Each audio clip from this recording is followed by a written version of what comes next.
মুম্বাই পাওভাজি খেলাম আমি কলকাতায় দাঁড়িয়ে। দেখতে পাচ্ছ পাওগুলোকে সুন্দর করে কেটে নিয়ে তাওয়ার মধ্যে সেঁকে বাটার দিয়ে ভালো করে এপিট ওপিট করে পাওগুলোকে সেঁকে নিয়েছিল।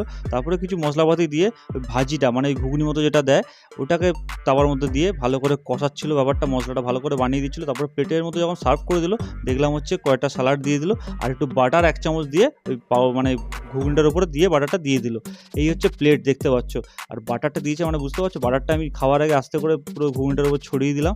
তারপরে পাওয়ের একটা টুকরো ছিঁড়ে নিয়ে ওই ঘুগনিটা ভালো করে পাউটাকে মধ্যে মাখিয়ে নিয়ে তার উপরে একটা পেঁয়াজের টুকরো দিয়ে মুখের মধ্যে চালান করতে যাব, বেশ করে দেখলাম ফাটাফাটি হয়েছে। সুমিও বললো বেশ ভালো লাগছে খেতে, আমারও বেশ ভালো লেগেছে। আর ভাজিটা দেখতে পাচ্ছ সুন্দর লাগছিল খেতে।